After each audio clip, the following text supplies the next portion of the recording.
the third prediction that Natalie and I were discussing it kind of falls off of this. We're looking at current environmental factors out there, and the idea that we have a healthy economy, the idea that we have organizations that are pushing for results. We've got something else out there that impacts us all.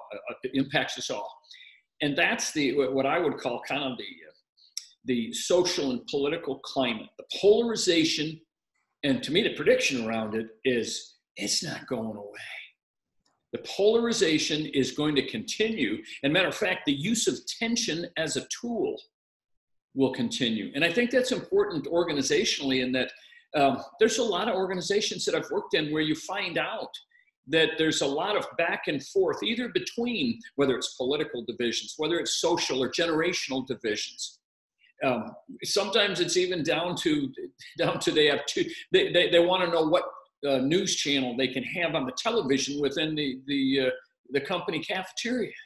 This kind of polarization, this kind of tension is going to continue. And so when I look at it, it's what we're going to have here is daily interactions are going to stay kind of tough.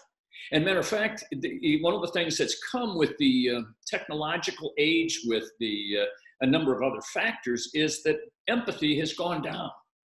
Well, when empathy drops, ego rises. There's an inverse relationship generally between those two.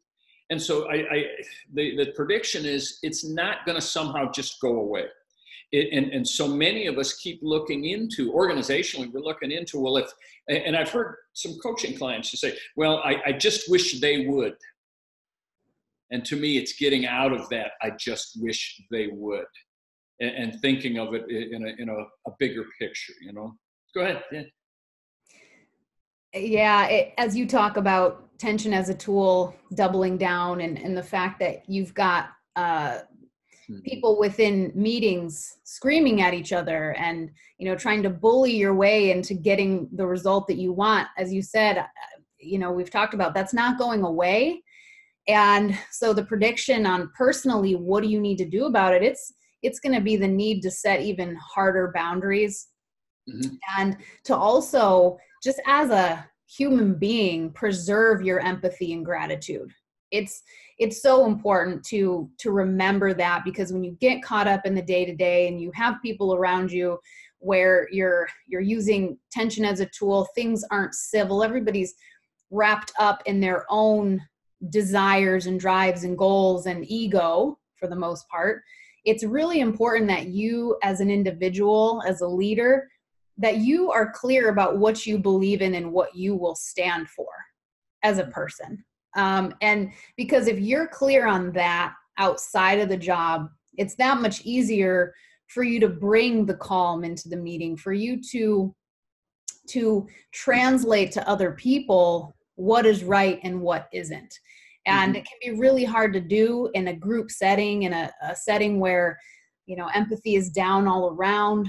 But decide where you need to take a stand as well. I think everybody has that line that they're not willing to cross. Everybody has that line where they decide they need to stand up for what's right. So be paying attention to those things, because they're going to continue to be ignored, and bad behavior is going to continue to be acceptable in a lot of ways. And, again, with that sticking our head in the sand analogy, that goes on a lot. So safeguard your own empathy, gratitude, personal calm. And the best way that we know how to do that is by investing in your mental and physical stamina. Yeah. Because if you're taking care of yourself, you can practice gratitude more easily. You can practice empathy more easily. But if you internally don't feel good and the environment doesn't feel good, then there's really no way to pull yourself out of it. But if you're investing in things to prepare yourself mentally to set the boundaries you need to set, or preparing yourself mentally to lead from your heart versus what's going on around you, and then you invest in yourself physically, just moving your body, fueling yourself properly, getting the proper rest, all these simple things that people just aren't doing because of the tension and the chaos and the stress that's around us. Yeah. make sure that you are setting those boundaries, making them very clear and hard for yourself. And as I said, safeguarding those valuable tools, those valuable assets for yourself in both your mental and physical stamina. Yeah.